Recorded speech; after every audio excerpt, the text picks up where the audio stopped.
Okay, wir fangen dann mal, ne? So. Hello, I say. Hi. This is me. You don't. I'm Henning. I don't know if you know. Why are you here if you don't know me? That's weird. Why are you watching this? And why are you not having coffee? This is Rainer. Hey. Rainer Simon. Do you know this guy? You might have seen him. Maybe sometime in some videos, but I don't know exactly. He does videos too, and he also works for Boss. Boss and Roland, yeah, Germany. Most of us work for Boss. I don't work for Boss. I work for myself. Yeah. That's a really lame joke. Yeah. The fact that he wasn't laughing is an indicator that it's a really lame joke. We've been drinking a lot of coffee. He showed up this morning at 10. Now it's 6, which means for 8 hours we've been sitting in the studio talking, and we're finding out that there's a lot of similarities between us. And we have a very similar approach to things and stuff and thingamajigs and doomajiggies. Doomajiggies. Oh. Things that go and stuff like this. Of course, we all know that Boss is a staple in the industry, a historic company that has given us a lot of really cool pedals and gear, and pedals so historic that now they are reissuing their own pedals. Yeah, like they're cloning and customizing their own pedals. Like Vasa pedals, for example. Vasa. We do Vasa pedals. Which in Germany is a kind of bread. Vasa. In Sweden. In Sweden, actually. Sweden, Germany, it's all Europe, it's all the same. It's all crap. Europe, all the same. No, Vasa is like, art, passion. That's what Vasa means. Handcrafted, hand inspected in Japan. I've only played the DM2 Wassercraft. You have to say Wassercraft. Vasa. It's like the Hatsunumiko. When you say Hatsunumiko, it's you have to say Japanese Hatsunumiko. So, it's always like hold on. That's how you speak Japanese. I don't know. I'm not politically correct, so please don't hate me. Oh, by the way, that has nothing to do with him. Forget about him for a second. Thank you, nerds. 15,000 subscribers. We have. No, you can listen. It's okay. Okay, it's okay. We have hit 15,000 total pedal idiots. I mean, nerds. I mean, people I love very much. We have actually over 15,000 subscribers now, so please keep on clicking the subscribe button. And we have reached a new low in how stupid I can be in the Hatsunumiko pedal review. If you haven't seen it, please click on the Miku Stomp video, in which you can see me dressed up as Hatsunumiko.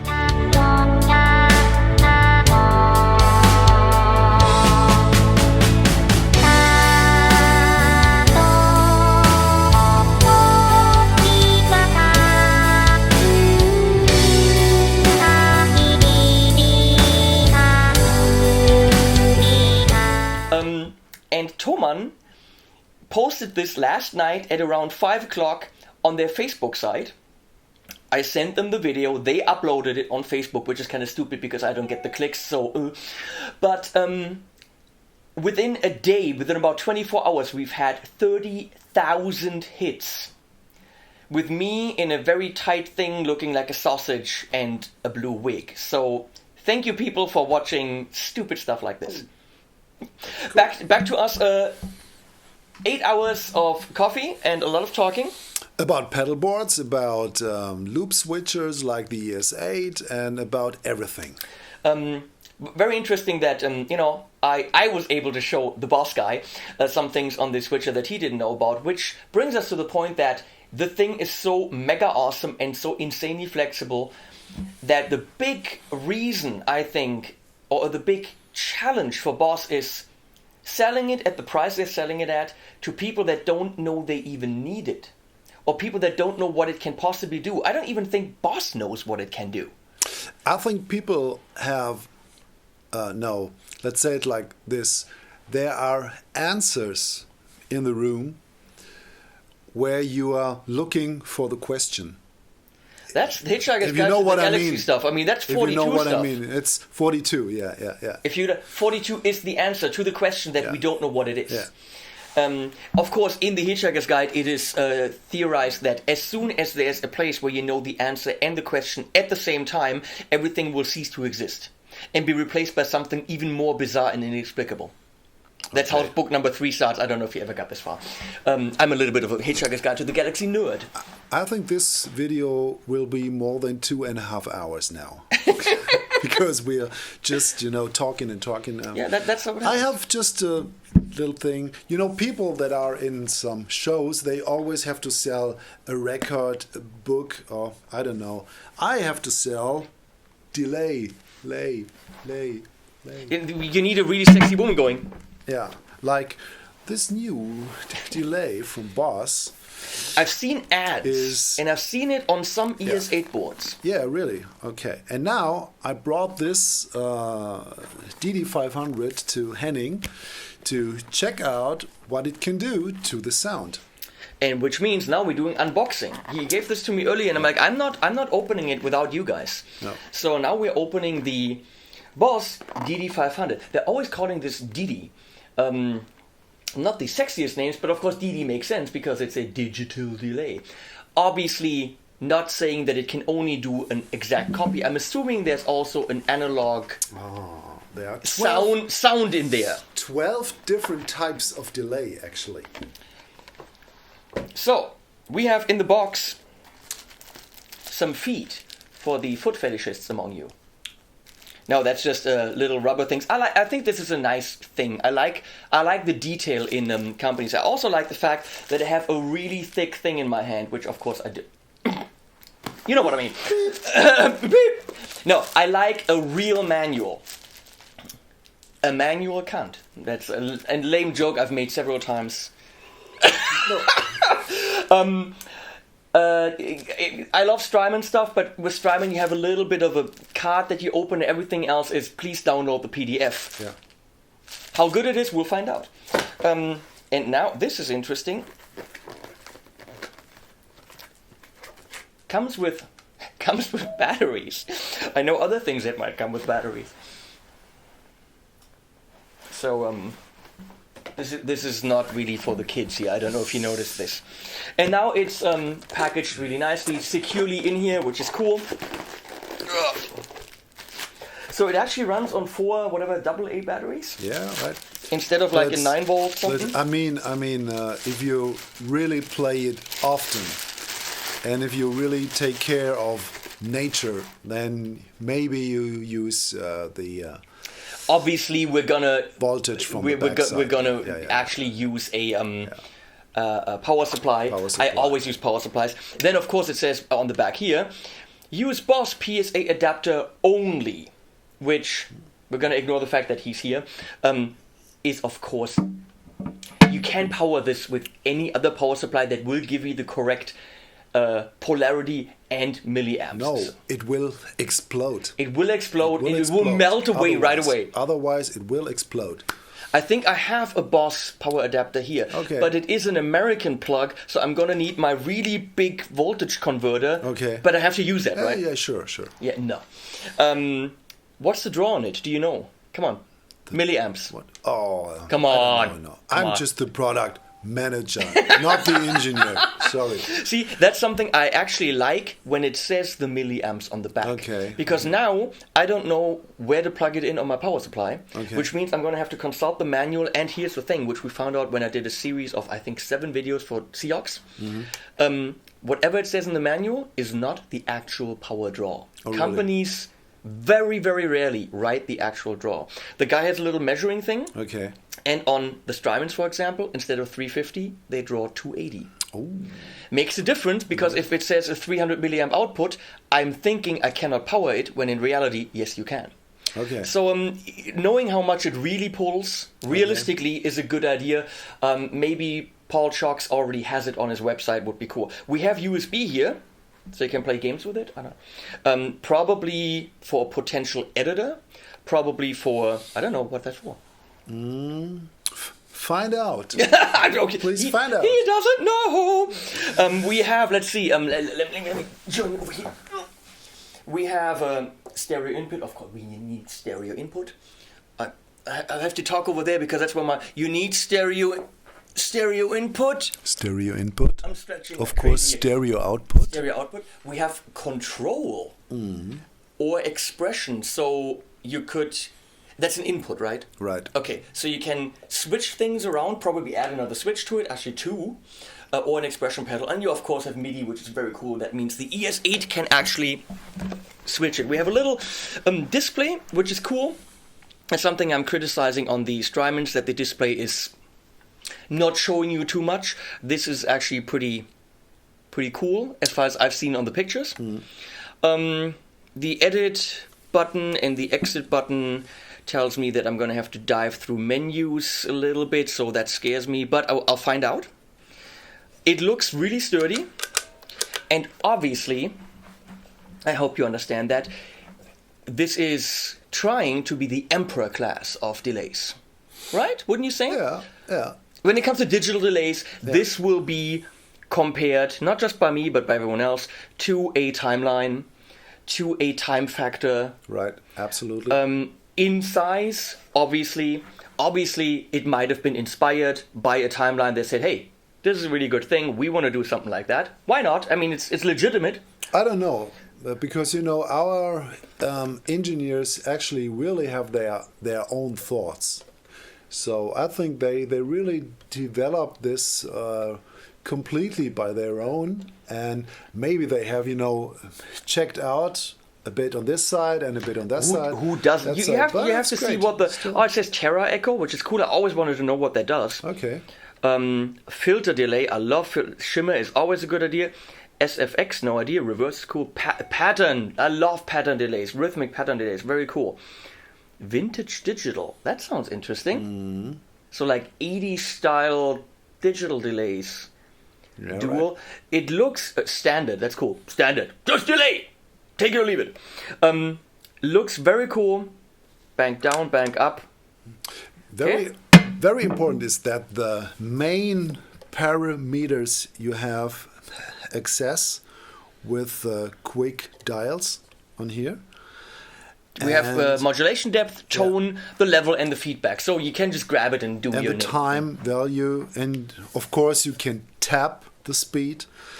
And very cool is that you have in each delay program you have a full programmable equalizer.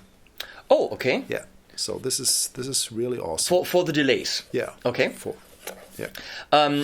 What I wanted to get at with saying this is the Emperor class is that when we compare it, and I'm gonna have to say compared to an Eventide or a Strymon, obviously, because I'm not working for these guys, I'm working for you. We have to consider technically we should consider the price, because this is not in the Emperor class when it comes to price. How much is it? I think we should not say the price in this video, because the price changes. It fluctuates all the time. I stay away from prices, but it is not in the 500. No, I think it's under 400, right? Yeah, right. Yeah, okay, right. So if we compare it to a Strymon or Eventide, which are clocking in at close to 500, this is considerably less. But that doesn't mean that we can go and say, well, doesn't sound quite as good, but it's cheaper. We can't. No. It's going to have to live up to the level of the delays that this is trying to compete with.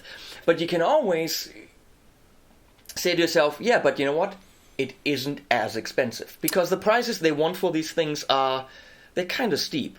Yeah. I say it's a high-class product on a mid-class price. That's a very good... That's it. Yeah. And if it is high class or not, I will reveal. I have the good stuff here, so whether this can live up to it or not, there's a very, very easy indicator. First of all, I'm going to do a review and tell you, because this guy is going to be gone, what I really think. But if you continuously see this being, placed on a board, or I say in the video, well, I'm using the DD500, I like it. And there's nothing that can influence me to use a product other than the fact that I think it's cool. Yeah, you can try, but it really doesn't work. Nah, no, really not. I'm not going to record anything that I think is, not great. Okay.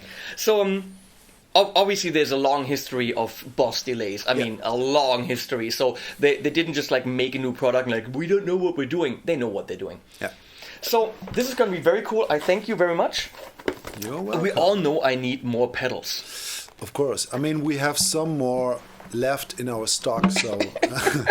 Would be very cool to definitely check out some other oldies but goldies, or new stuff, and it would be very cool to know that hey, Boss likes what I do. We all know we like Boss. Oh, that's something else I want to address. I've made this video where I show when they had the 2 for 3, 3 for 2, several for 1 thing, which is now over. I made a little video showing pedal combinations of 3 Boss pedals, and people commented on that video saying, "Well, they're trying to sell their totally overpriced, really expensive pedals." And then several of you came to Boss's defense saying, "What the heck are you talking about? Why am I saying heck? What the fuck are you talking about?" And I said the same thing, because if I think of Boss pedals, I think of many things. I think of kind of bulky, built like a tank, long history, certain things that you see always on people's boards, like the Tuner, like the DS1. Mike Stern, Satriani, Vi, DS1. I mean, yeah, it bites your ears off, but many people have used that to great effect. But I would never think of overpriced or even expensive. What were you, whoever you were, trying to aim at? Because many pedals are way under $100. Yeah. The compressor, the SD1, DS1. SD1 is $58, I think, something like this, 59, whatever. Right. We're talking about kind of bargain basement pricing. And then when we look at the new RV6 reverb, which is actually really nice, 145 at the moment, as I'm talking, for a multi mode reverb that sounds really nice. We're in the vicinity of TC Electronic, and in the whole competition. We're not in any way in the boutique area. So do you know what they were talking about? No, actually not. Because overpriced or even high priced? No. There's very few Boss pedals, I think, that are over 200, and if they are, they have something to offer. I mean, it's like the first pedal I bought when I was 14 years of age was an MXR distortion pedal. Okay. My first one, actually was a Boss. Okay. 2, I had a graphic EQ. Yeah. And some kind of distortion. I cannot remember what it was. And I had this little horrible amp. Okay. And they actually made it sound not quite so horrible. Okay. But the second one was a Boss Chorus. Okay. Okay. This MXR pedal, which was excellent, now is gone. And I still have my first Boss pedal. It's still working. It's really built like a tank, and it sounds great still. And of course, because I'm working for this company now, I can choose, I can say I take this, I take that, and I nearly tried them all, and I still love these pedals. I also play pedals by other brands as well, and I try to compare, and I see, every pedal has its own character, and I think this is important. Yeah, it's not that this can do much more than this, or this is higher than this. Every pedal It's a different flavor. has its own character, and I like them all. It's cool. I just did a lot of demos for the Thomann website for Boss pedals. I don't know how many I had, probably 20, maybe more than that. So I had the pleasure of getting to check out some very classic pedals that everyone should know the sound of, like the CS3 compressor, and I see why it is the blue monster of compressors. It is not very expensive, and it does a great job of musically bringing your level up and giving you spank. Very cool. I really like some of the drives, I have to say. The Blues Driver. Yeah, right. BD2. Yeah, BD2. It's a classic pedal, and I see why. It is really fun to play with a Strat and be dirty about it. It's a great pedal. SD1 is a perfect push-your amp. I mean, Zach Wilds pushed his Marshall with that for years. Yeah. Till he then got an MXR pedal, which is doing nothing else. It's just, it says MXR on it now, and it's doing pretty much what his SD1 did. And for example, the BD2 and the SD1 are also now available as Vasa pedals, which means you have a switch that gives you a little extra fun. I actually, and I was like, is that really is it really necessary? But I just read the review in the German Gitarre and Bass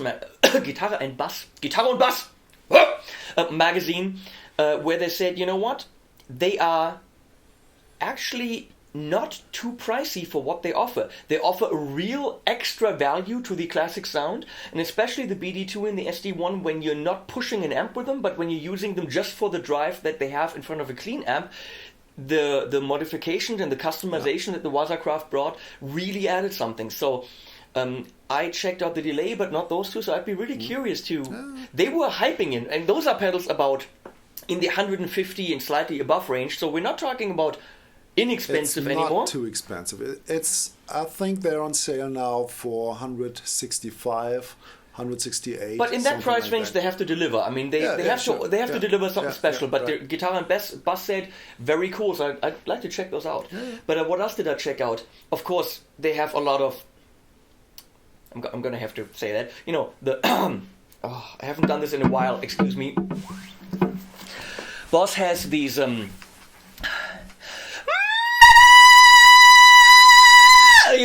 pedals. And the MT, the metal zone and the metal core and all those. For the Swedish heavy metal community. They like it. I tested 4 of these, and I did it actually for the Thomann demos with the Ibanez 8-string. And not my cup of tea, but then again, maybe you have to be into that music to enjoy the pedal. Absolutely. But there was some fun stuff. They have the octave pedal, which is now actually one of the very few octave pedals that can do polyphonic octave, which I have to say I didn't quite get it, because it's doing a lower octave. So a higher octave I could understand, you get a 12-string sound. A lower octave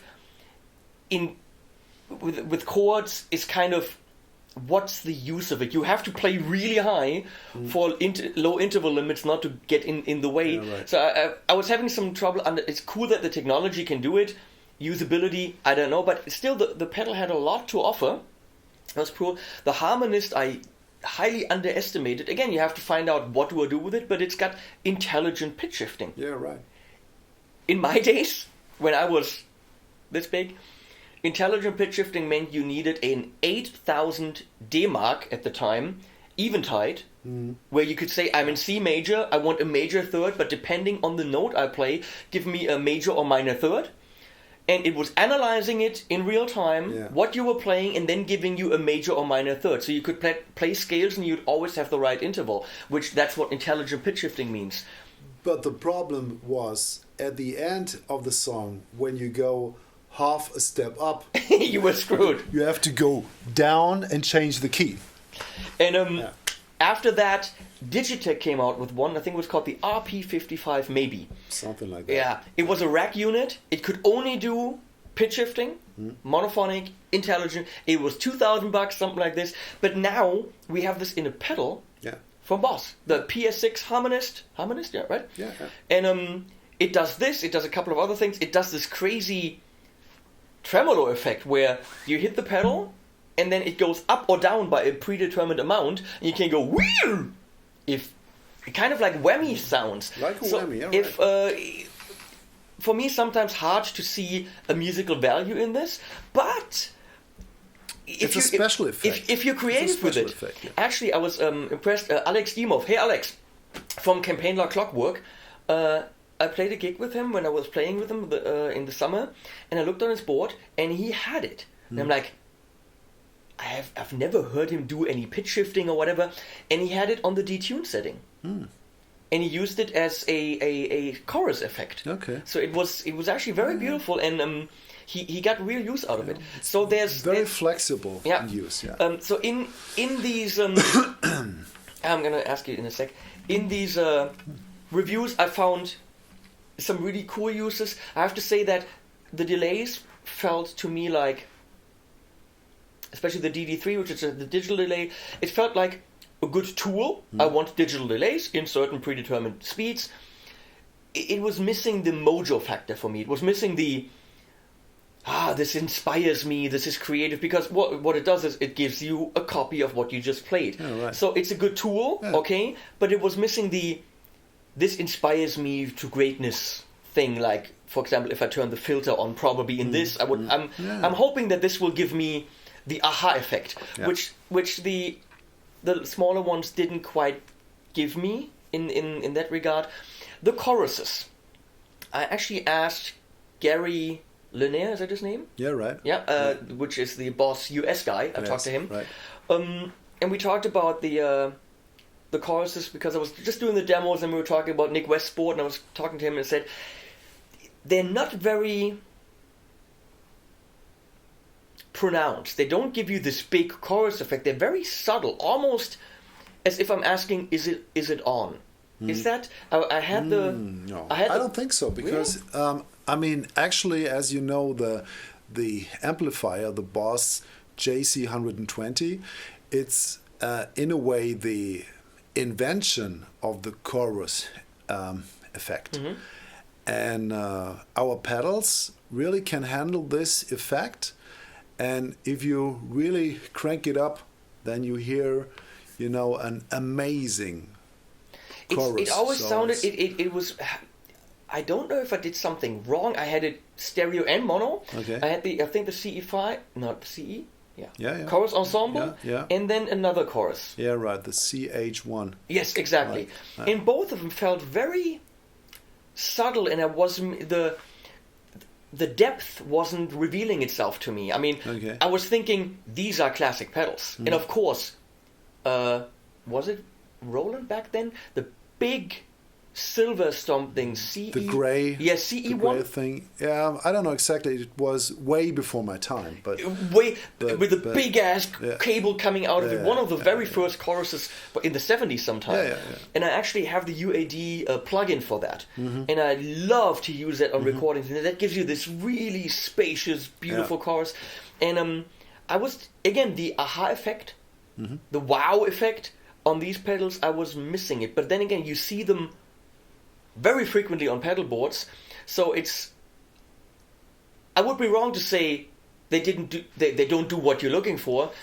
I'm more prone to say maybe I used them wrong, or maybe I didn't discover what they offer. Or maybe you expected too much. That's maybe because they have been on all these boards. You expect this whoa, and maybe what they do is just this subtle chorus to give your guitar a little bit more width, and that's it. Space. Maybe I was expecting too much. Okay. Well, it's no problem. I mean, we have, effects for every taste and every use and every special effect. There's, of course, the metalcore, that's everyone's going to love that. If you play in any blues band. Like metal. Yeah. No. Oh, it's higher. Okay. No.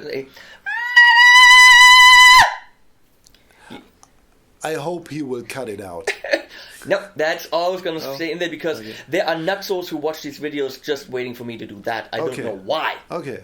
No idea. But one of the reasons why he came, and this we're going to close up with this, I said what we need badly. Because I've been following the Facebook group on the ES8. There's an ES8 Facebook support group. Yeah. We're going to call it the ES8's Anonymous, where where ES8 owners come and talk about programming and how to do things and how to wire things. This freaking thing can do stuff that you never knew you wanted to do. And I have, seriously, sometimes I lie awake at night or in the shower. No joke. Don't imagine this. But I'm standing in the shower and I'm like, I always pretend to wash my hair, but of course I don't. I see. But I stand in the shower doing this and I'm like, wait, what if you had this one amp and you actually took the preamp into one loop, and then you had the other amp and you put the preamp in another loop. You used the volume loop to do this. You could actually have two amps with flexible preamp switching and have... So I come up with these routing ideas that it could do. And every single time I come up with new things that this thing can do that any other setup, it would require switchers, loopers, parallel things. It would require you to buy boxes for hundreds or thousands of euro, which then would be a predetermined, cabled, preset thing that you cannot change. And on this, you can do it in one preset, and the next preset is something completely different. So I think there's a big need for a series that shows you crazy combinations and also that shows you basic things. For example, if you own an ES8, do you know how to use an analog expression pedal? Actually, do you know how to use a volume pedal? Yeah.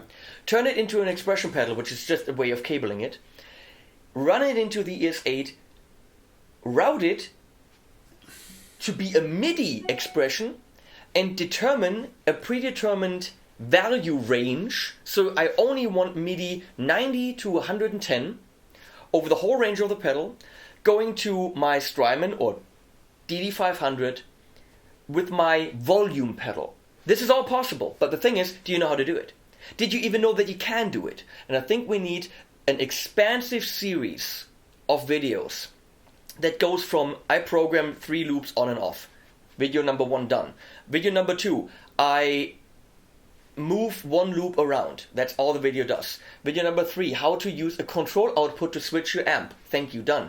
And we go more and more complex to doing a huge board, to triggering external MIDI loopers, to really dual stereo setups, dual amp setups, dry wet setups, dry wet dry setups, because you guys have crazy boards, and I think we need a video series going into a myriad, that's a word, of options of what the ES8 can do, because one video isn't going to cut it, and in my head I'm counting 20 to 30 of them. What do you think? And he will do it. Now we're going to turn the camera off and talk about, if I do this, what does Boss, do they fly me to a nice island where I do it? Or, what does Boss want to give me for that? Because the thing is, and he knows this, I want to do it because there's a need for it. You've asked for it, and I think I can get some nice clicks from the ES8 owners. And hopefully maybe some people will follow this series and say, you know what, I didn't know I needed this, but now I do. Thinking about the island, I think you don't need an extra island because this is paradise. This really is heaven. If we could turn the camera around, I see hundreds of pedal boards, I see amplifiers, I see recording equipment. Up there I saw a living room that actually is a drum room. So this is Paradise Island. This was cool because he's been doing this all his life. He's had his big ass studio. I mean, he's had a lot of... He's been in a nice place, and he comes in, he's like, wow, and I'm like, that wasn't fake. That was like, he was really impressed. And like, for me, it's just like every day coming to work. I just walk in here, but I don't see it anymore because I live here. But that was fun to like impress the guy from Boss with my setup. That was kind of... Yeah, that's nice. It's nice in here, really. So, okay, no island, but hey, we'll find some way. But I think I should definitely produce this series. And if you have any questions about crazy wiring things that you want to do, or if you want to know if it can do it, or you want to know how it can do something, let me know. I've helped several people come up with programming options for the ES8 and solve some things. Some people said the board I built for it, that's crazy, who needs that? And then I have people writing me emails saying, here's my setup, help me wire it. And I'm like, my board's nothing compared to those crazy boards. Okay? This is peanuts, super simple compared to some of the things you guys come up with. So I'm very impressed with your boards. Send in your questions. I'm going to try to make a rough list of a succession of what makes sense from the easiest thing that it can do to the craziest possible setup. And the more we get into the videos, the more I'm going to have to run around here and change the board, get more amps, rewire things, which is really the big work. Showing you how it's done and figuring out how it's done is going to be work, but rewiring the whole room is going to be interesting. So I'll get into this as soon as I've worked through some things, so don't expect it tomorrow, but we're going to do it. And I'm really looking forward to looking at everything Boss has to throw at me. That would be cool. As I said, which is a lot. Literally, my first pedals now, remember, in Gießen at Schönau, I was with my brother and I wanted to buy in overdrive distortion. I don't know what I bought. It might have actually been a DS1. I don't know. But then the guy showed me an EQ. And he pretty much did the smiley face. And of course, to the both of us, it was like, oh, that sounds so much better. And it was, of course, a little bit louder too. So, and then I think my brother loaned me money so I could take both of them home. I was 15 or 16, and those were my first pedals. I have no idea what happened to them, but I just remembered now that actually my very first pedals were those. And then years later, about 10 years ago, I bought a Fender amp and I bought a DS1. Again, that was my pedal. That hot rod with the DS1 can seriously just nail you against the wall. Yeah. That's a fat ass sound. And here I am. Now I have 3-4 more pedals. But 3-4 but more. as Rainer pointed out, nothing really from Boss. I think I have maybe 3 Boss pedals. I have an SD1, DS1, and Metal Zone. Yeah, right. That's it. So and a DD500. So I'm sure they can help me out with that. So maybe you guys request something that I test. Not tomorrow. I've got other shit to do. But I think it's going to be a nice fruitful relationship for all of us. Primarily, it's got to be cool for you. So thanks for you nutzos to always tune in. This is Rainer from Boss. And you'll see him again probably. I think so. Sometimes. Yeah. Watch his videos. Him and Gundi Keller, who's done a lot of stuff for Boss, did a really cool comparison of their guitar synthesizers. It's an explanation of the two systems of the GR55 and the SY300. Actually, I have to say that I'm sorry. This video is in German. So, but that's true. It's in German. But I think if you listen close to the sound examples, you really can get it in any language. So please check it out. It's a great video. To sum it up, the GR55 is a synthesizer. You need the pickup for it. You need a special GK pickup, right, yeah. Which will give you individual control over the independent strings. And it accepts MIDI in and out. It can actually help you. MIDI out. Only MIDI out. It doesn't no have MIDI MIDI in. No MIDI in. Okay, so you can't use it as a module. No. Okay, so it has MIDI out, so you can actually play guitar into your sequencer. You could use it to do scoring, and you can play, a piano with it. Yeah. Or whatever. You can trigger other. It's a guitar synthesizer. Or you can play virtual guitars with it. But I think to explain this, then this video will be like 4.5 hours. It's a synthesizer, and the SY300 is a completely different concept. It is bending your sound. It's also a guitar synthesizer. For me, the SY300 is in a way a real synthesizer. Yes, it synthesizes your guitar, but you don't need a special pickup. No, actually, you can not. it actually will sound different with slightly different with different guitars. Yeah. Yes, if you use your bridge pickup or neck pickup, there is a difference. So what it does, essentially, I don't know nothing about the technology, it sends your analog signal, which could also be any other analog signal, by the way, you could be singing in it. Bass, acoustic guitar. It sends it through filters, which will synthesize it.